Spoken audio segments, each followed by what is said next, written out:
Okay, well, I'm going to talk a little bit about this project. It's one of the main projects I work on. I would say 50% of my time right now is on this project and all the things around it. And a few people in the room were able to come to a workshop that Maury also put on yesterday, where we looked at this project and we made some things with it pretty much all day. And hopefully that was fun for everybody. I had a lot of fun. So this is a thing called Aris, and that explains it. It's a tool for making augmented reality educational games. It's a free tool. You can use it for free. It's also an open tool, which means you can download the source code and modify it if you want. We have a very, very permissive license. You can do anything you want with it, and we can never own it legally. So we're really hoping that we can put an interesting piece of technology in the world and have it create all kinds of great innovation. It was some work that I did as a graduate student that then was funded by a lot of people at this point. So the MacArthur Foundation, the Pearson Foundation, the Library of Congress, the Smithsonian Institution in the US has been involved, as well as the University of Wisconsin, New Mexico, and Minnesota have been kind of the main funders of this project. Though we have like little gifts coming from all kinds of places. So Aris is really a question generating tool around this question.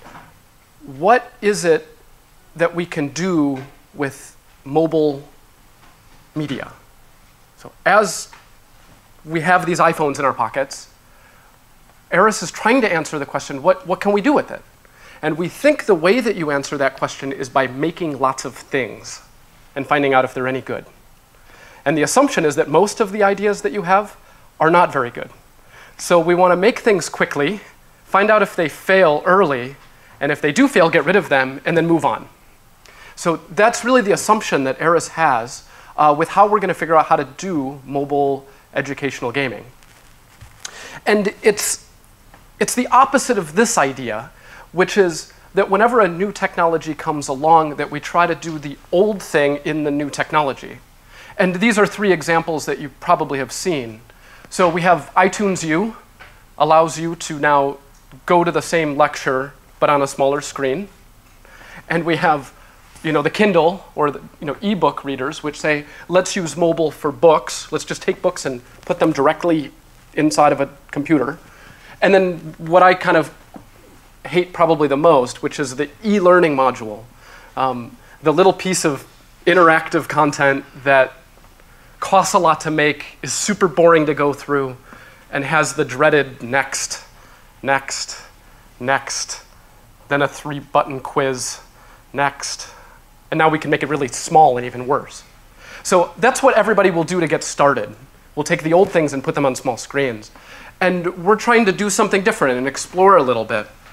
So the assumption is that mobile is totally different than the things that have come before it. And it certainly changed my life, the way I interact with a mobile device. And this is literally a day in my life. This actually happened. And I'm just going to try to walk you through just a few hours of a given day, and we'll see why we need to do a lot more experimentation. This is the city I live in. It's Madison, Wisconsin. We have the Capitol at the end of a street full of shops. On this given day, I whip out my phone and try to find a new place to eat. And this is before Siri was on the iPhone. So I am able to speak into my phone, and Siri gives me some instructions. In this case, I was looking for some new noodles. And it, based on that, can tell me different places to go. I can pull out my augmented reality view to find the bus that will get me there. I finally end up with some noodles in front of me.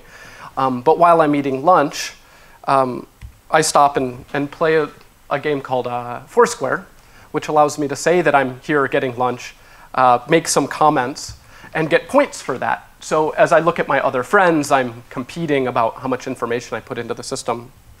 It also allows me to tell my friends where I'm at in case anybody wants to drop by for lunch. That evening, I end up, and you can't see this super well, but outside in my backyard, I commonly have friends over and cook. And we get into funny discussions about different things. And on this night, my wife and I had an argument about whether or not a particular bright point was a star or a planet. And again, an augmented reality app comes out where we just point it up at the sky and it tells us what everything is. So just in one kind of example of a day, we see that the phone is coming in and out of my pocket every 2 minutes. It's an extension of the way I think, and it's an extension of what I do. So this is where Eris comes in. We wanted to build a prototyping tool for trying new things. And we wanted to give it away for free to see what people would do with it. And it's working. These numbers are a little bit old now, but we have a little less than 5,000 games that people have created in Eris all around the world. There's a particular concentration in Western Europe, Spain, France in specific, the United States, and Australia happen to be the kind of main places we're seeing activity with this. And it's being played by about 10,000 people right now. This is what it looks like on the website.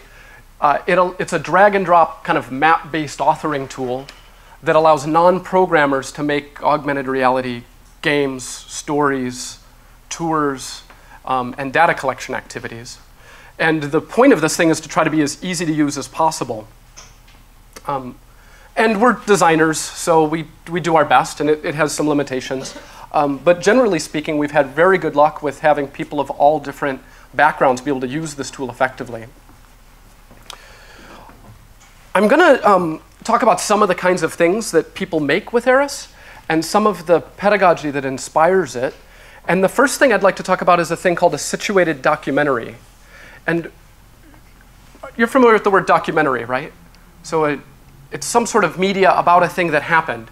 And then when I say situated, I mean that in a very specific way. I'm referring to situated learning theory that says what we know in our mind is the combination of what the context in which we are doing something, the thing we are doing, and then, so it's an activity, it's a context, and it's a community.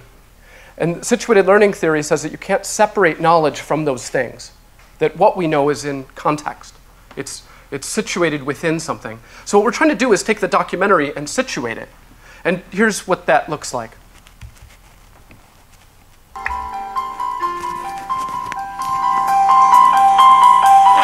A situated documentary allows learners to experience the recreation of a real-life event. Imagine the benefits of witnessing history unfold in the locations where it actually occurred. Technology can transport the learner to another place or time. Conversations can be simulated, and situated interaction can occur. Things are really heating up on campus. I'm going to need your help to interview the chancellor and the protesters. In this example, the learner is experiencing a historic protest on the UW-Madison campus and is being asked to help the local newspaper. Situated documentaries work in harmony with technology to interact with information and to experience the world in new ways. So that's the demo video of a project that we did called Dow Day that was about a particular protest that took place on our campus in the late 60s. Practically, and I'm going to skip over this part, we're in a particular scene on campus, and a video comes up that explains a particular this protest and why people were protesting, giving you, the player or learner, a role within that historic activity. So I'm going to skip this part. It starts by giving you, in this place, when you were at this location in the world, a set of kind of background and a quest, an identity that you're going to be playing. And in this case, we say, you're a newspaper reporter, and while these protests are heating up, it's your job to go talk to the different people and try to understand what's happening all around you, and to dig into the complexity of why different people are thinking different things, why we're having a conflict. Practically, you're on a map. We were standing about here, and the first thing that we have to do is walk over to another location and talk to the editor of that newspaper to get our assignment.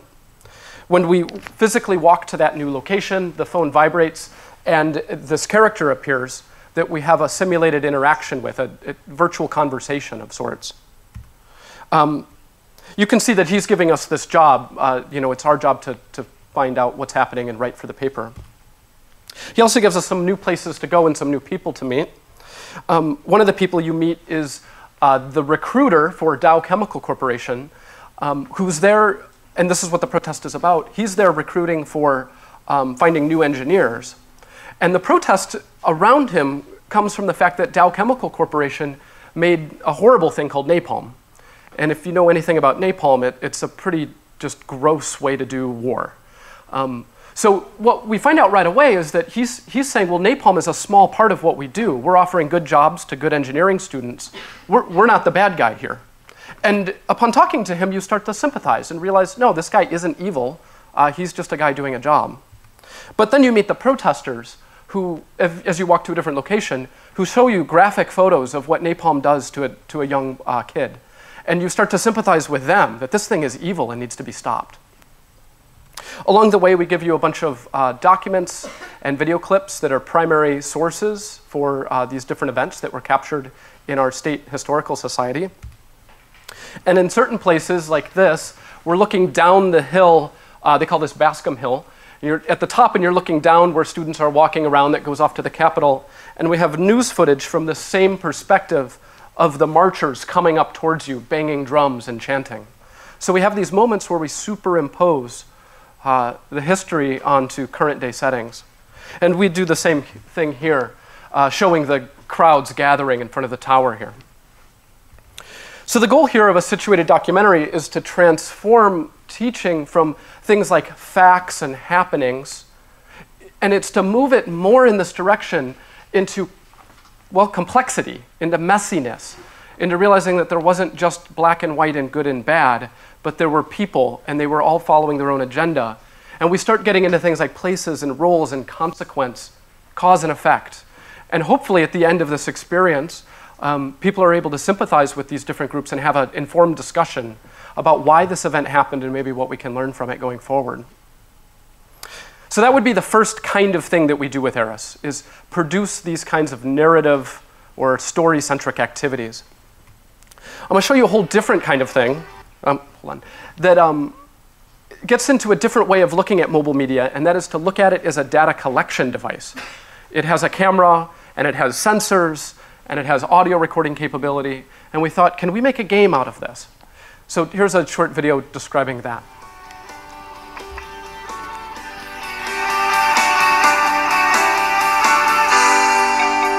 Field research activities use the vocabulary and procedures of a subject in real-world environments. With a mobile device, students can peer through a particular lens of study, essentially transforming a forest into a lab. A student's observations are stored in a database and delivered to other students for review and comment. The result is not only peer-reviewed data, but a community of learners practicing actual research and engaging with the world. So the goal here is actually to make doing research in the field, whether it's plants or birds or oral histories and doing interviews, it's to make going into the actual world and interacting with actual things, not virtual things, something that we can create a gaming structure around. We think it might be the new verb in educational mobile gaming, is actually doing research. Some examples of what that looks like are, here was one app that we did where we had people going into the local forest, collecting different species of plants, learning how horticulturists and biologists classify, identify, and study these different plants, and they call it phenology, or like what phase they're in and where they're located. In another one where we had a bunch of people doing audio interviews, this is what this interface looks like. We call it the notebook. So once you've created a note, people can comment on it and like it, and it'll be part of the gaming structure. So you can have certain events in the game only happen after you've created a note about a particular topic at a particular place. And all of that data then gets aggregated to a website that looks like this, where it can be pulled back out and used for purposes in class or for scientific purposes. So here we have that same continuum, where on one side we could talk about science being definitions and attributes and methods, but as we make it more situated, we pull more into the values, practices, and experience of being an actual scientist. So hopefully we're getting more at the identity here as well.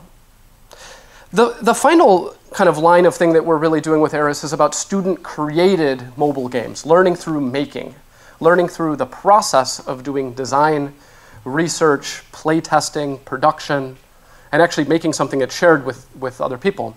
The first big event we did was in 2011, and we called it the Aris Global Game Jam. We had about 150 people be part of this in 14 locations across the world, and we made about 120 games in 50 hours. So these were adults, researchers, children, artists, people all over the world making things in a short period of time and then sharing them and sharing about what they'd learned through making. We linked it all together with a big video conferencing. Well, we used Adobe Connect in this sense for the different locations. Some of the big ones were in Madison. We had about 70 people that were from local schools and professors that were working together in teams. So if we even look at this group, this is a professor working along some of her art students, and then there's some kids here too that are just like teenagers. Barcelona, Spain was the other big location at a place called Laboreal Central, and there it was mostly media artists that were working.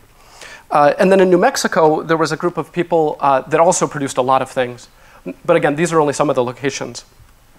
What we found through observing that is that when you do this kind of work, you're not only doing research about the topic, like the historical event that happened in Madison, but we're learning about all these other things around it.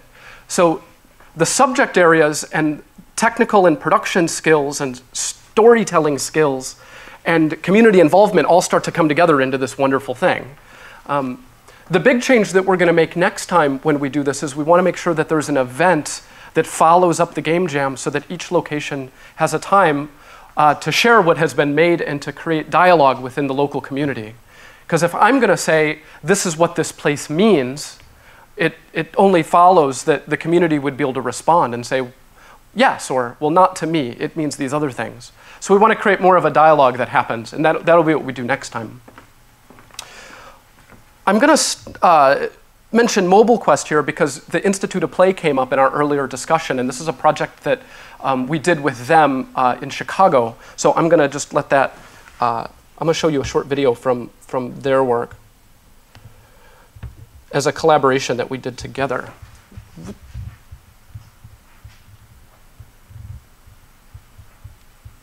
I lost my mouse. There we are.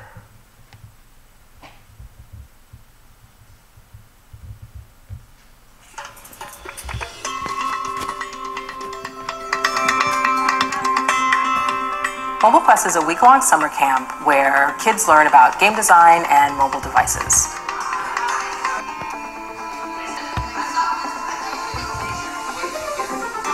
We're building mobile games using a platform called Aris and playing the games on the iPhone. That plus in the middle. So they start out by playing games and modifying games, and through that process we introduce them to the vocabulary that is the really core tenet of game design. We start them off trying to expand their concept of what a game is. Try to design our first game using just standard materials on a desk, whether it's a board game or maybe a physical game. You're making choices. If you turn left, then it's a shorter way, but then it's going to be lots of more traps. But then if you take the long way, there's no traps, so you have to think a lot. Thinking about things from the player's perspective. Is the game fun? Does the game use a space well? What does it mean to use particular mechanics or to have players do particular things? From there, we get the kids outside on the Highland. We're actually making a location-based game. This idea of location-based games on smartphones is a really, really new idea. You basically place items and locations on a Google Map interface, and then as you move around in the actual space, you interact with the game components, whether they be locations to interact with, items to pick up and exchange, or virtual characters to have conversations with. And so what's exciting about it is it kind of blends the game world and the real world together. So the kids can work with sound, they can work with image, they can work with video, so they're really able to take the terms and the ideas that they learned in the beginning of the week and apply those at the end of the week as they begin to design. You have to fight this guy first, Evil Mr. Ghost. This guy is supposed to be my gym teacher. So I'm going to stop it there.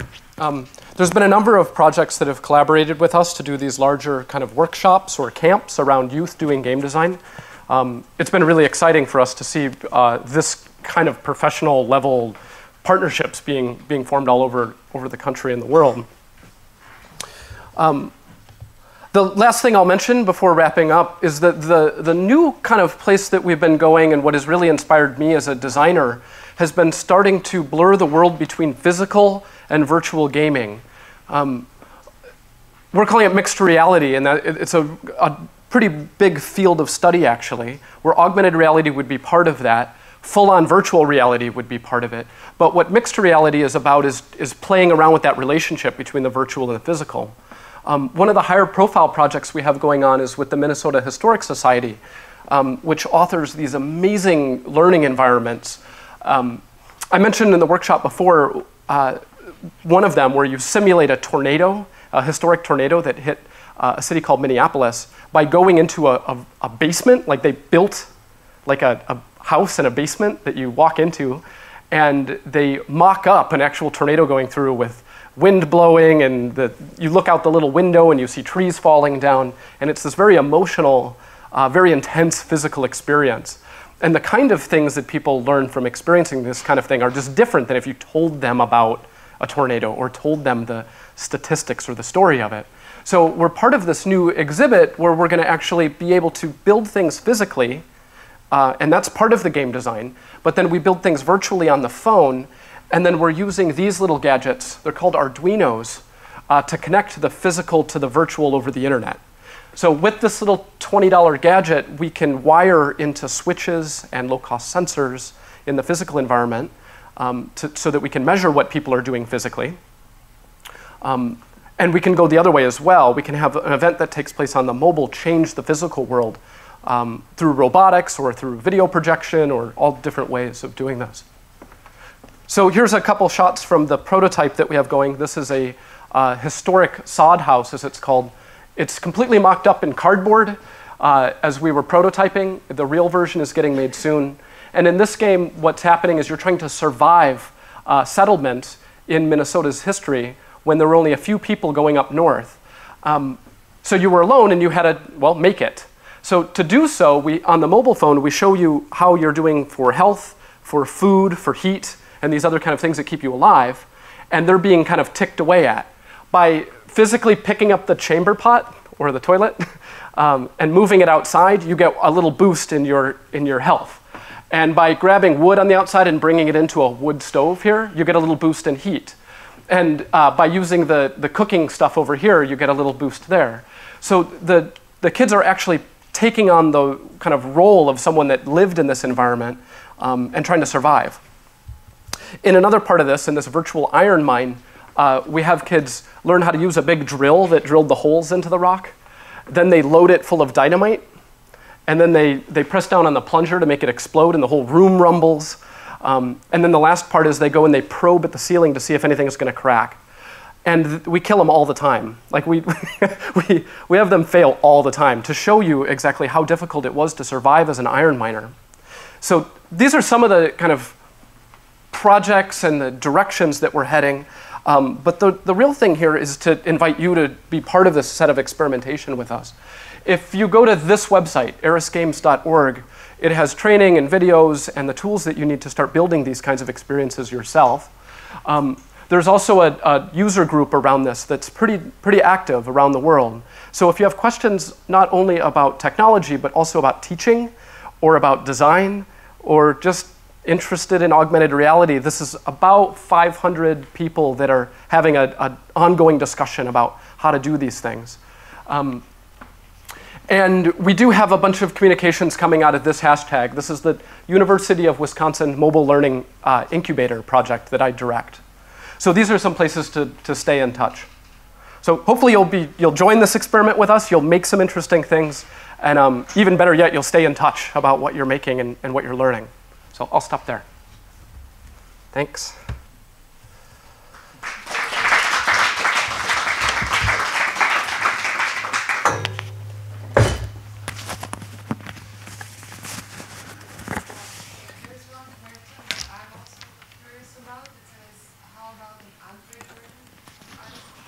So people ask me this on a regular basis. Aris is completely for iOS devices, for Apple. There's a couple reasons for that. One of them is that Android is a total pain in the butt to program for. That's reason one. And two, we're primarily a research group. So we're looking to do new, innovative things as quickly as possible. We're not necessarily looking to be prime time. We're not trying to grow our numbers right now.